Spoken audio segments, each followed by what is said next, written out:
Okay, so this is my Aho 304 assignment on a comparison between a Māori and a Western research framework. So I have chosen to do kaupapa Māori and ethnographic research. So kaupapa Māori is really awesome. It has some really awesome values and principles that are linked within it. In terms of a Western research framework, I really liked the idea since the lecture that you presented earlier in the year. I've always liked the idea of ethnographic research, and I think it's because it's adopted by anthropologists too, but I'll get into that a bit later. So just a little overview of kaupapa Māori. So a lot of Māori research is based around the relationship and being something that underpins the research. So it has actually been developed by a number of theorists over the years.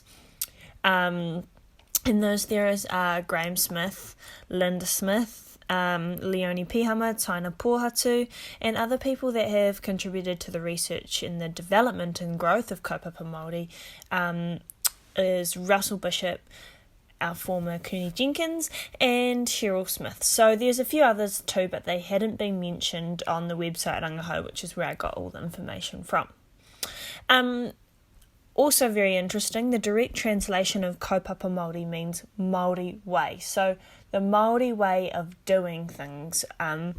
Māori, so I have begun to realise, are very sensitive in the way that they approach knowledge and they pass knowledge down, and that's also prominent in the way that they do research, well, according to the values. So basically, kaupapa Māori relates to being Māori, and the research is connected to Māori philosophies and principles.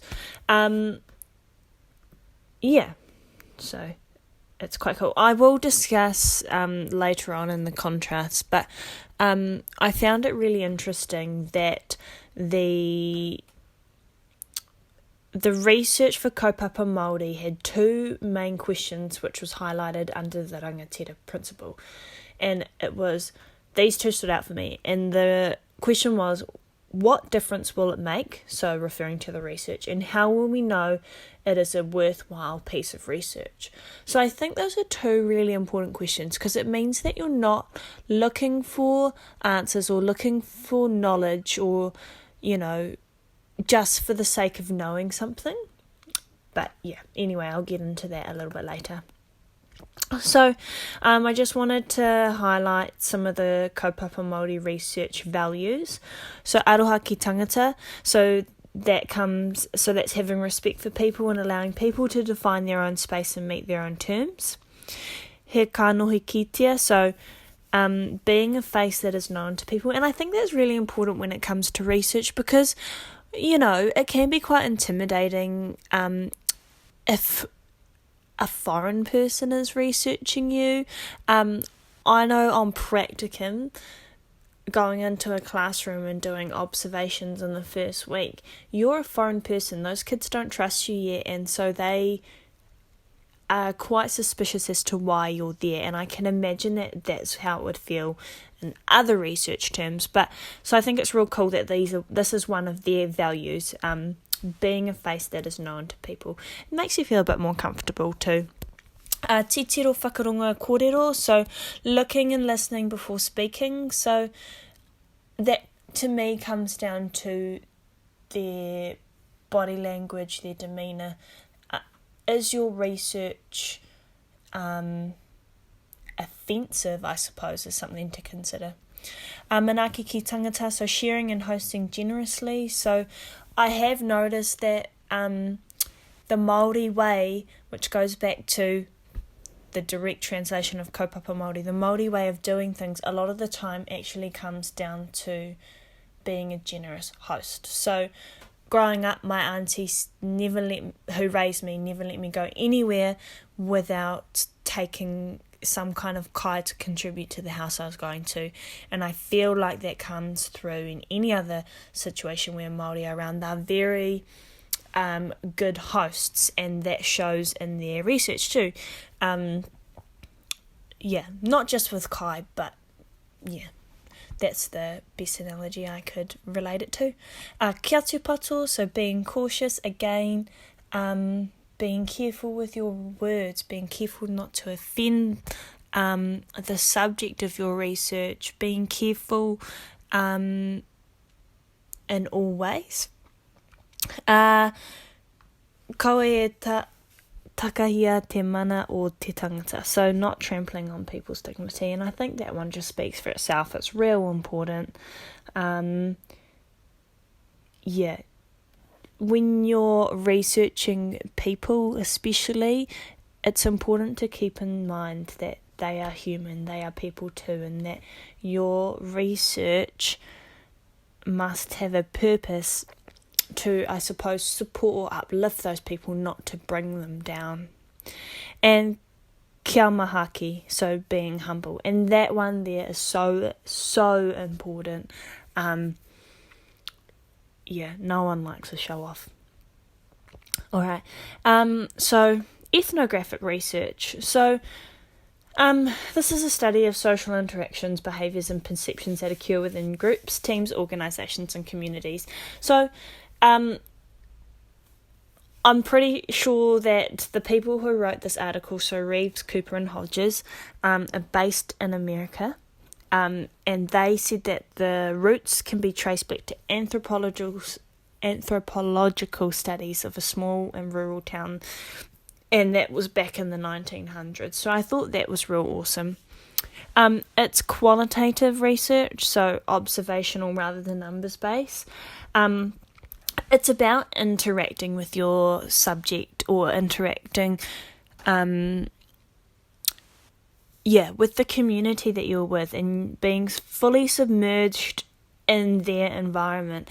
So I read about some of the methods that they use, and they use a lot of shadowing or informal interviewing while shadowing. So I think that's real cool, because the research process doesn't feel so prominent or intimidating, and I think that's awesome, because it means that your research that you're getting is genuine, I suppose. So often used by anthropologists, because that's the study of people and cultures, and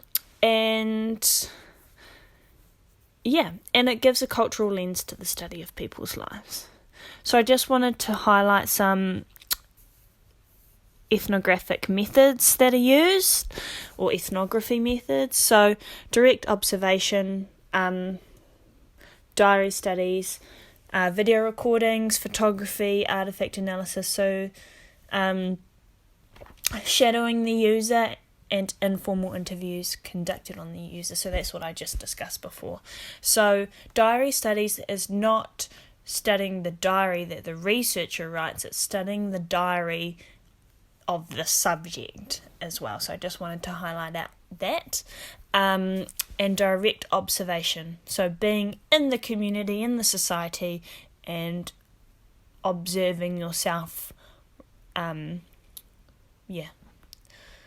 So I actually struggled to find some strong contrast between the two research frameworks, mostly because I felt that they could be kind of similar. So one main one that I found is that kaupapa Māori discusses the importance of the research having a purpose, whereas ethnographic does not require a purpose for the research. So that goes back to the two questions that I highlighted under the rangatiratanga principle, and they ask, what difference will it make? So what difference will the research make, and is this a worthwhile piece of research? And to myself, that just shows me that kaupapa Māori research wants to ensure that they have a relevant purpose. And so is this going to uplift these people in a positive way? You know, what purpose does this research serve? Whereas ethnographic, to me, I feel like they research just for the sake of knowing.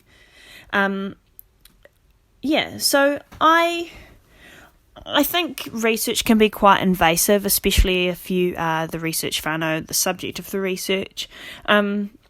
although I do quite like the idea of ethnographic research as opposed to other Western frameworks, I like that it's conducted in a natural environment. So if you're the researcher, you're in their space. You're not pulling them out and putting them into a lab or anything crazy like that.